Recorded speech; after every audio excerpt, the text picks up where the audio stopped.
He was one of the most controversial figures in American history. O.J. Simpson, NFL star, TV star, and then the man most Americans believe murdered his ex-wife and her friends. Simpson dead today from prostate cancer. Hello, I'm Steve Eager. Hello, everybody. I'm Heather Hayes. The decorated football star, disgraced by his actions over the years, died quietly with his family by his side.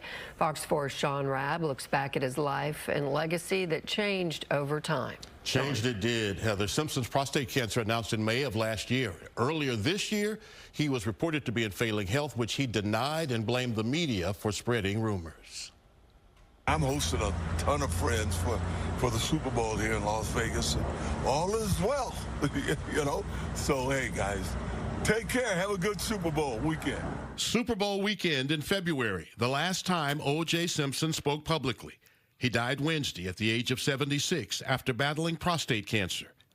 Simpson won the Heisman Trophy at USC, then became the first NFL running back to rush for 2,000 yards in a season, one of the greatest players in NFL history. He made millions from endorsements, running through airports and rental car commercials. That also launched a broadcasting and acting career.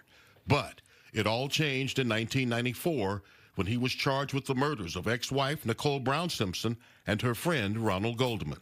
Mr. Simpson is a fugitive of justice right now. A fugitive from justice that took the country on what will forever be known as The Chase. Carried live on TV across the nation, Simpson in the back of a white Ford Bronco driven by lifelong friend Al Cowlings. At times, O.J. holding a gun to his head. After hours at slow speeds, police followed Simpson to his home, where he surrendered. This is News 4 Texas Night Beat. A day those of us working here then will never forget, as we brought you the O.J. story. Clarice, I have to tell you, I spoke to a lot of people today, and everybody had the same thing to say. I mean, they were baffled, bewildered, simply unbelievable. Simpson's trial, billed as the trial of the century, broadcast nationwide.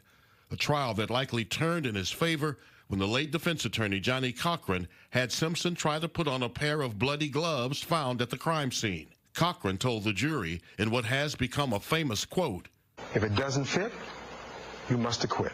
They didn't fit. Jurors did acquit, though he would later be found liable for the murders in a civil trial and ordered to pay Nicole Brown and Ron Goldman's families more than $33 million. He never paid it. In 2008, Simpson was convicted of kidnapping and armed robbery after breaking into a Las Vegas hotel room with others and taking sports memorabilia that he said was his. A jury didn't believe him. Sentenced to 33 years in prison.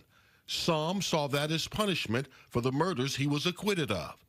After 9 years, he was paroled, telling the parole board he was sorry how things turned out, but that he'd been a model inmate. I have not complained for 9 years. All I've done is try to be helpful and encourage the guys around there, hey man, do your time, fight in court, and don't do anything that's going to extend your time. Simpson lived most of the rest of his life in Las Vegas, occasionally issuing controversial takes on social media. An attorney for the family of Ron Goldman released a statement that said in part, quote, "He died without penance." For the arrest, the chase, and the trial of O.J. Simpson may have been the birth of reality TV in this country. It also laid bare racial divisions about crime and justice. Even now, 30 years later, it evokes strong opinions.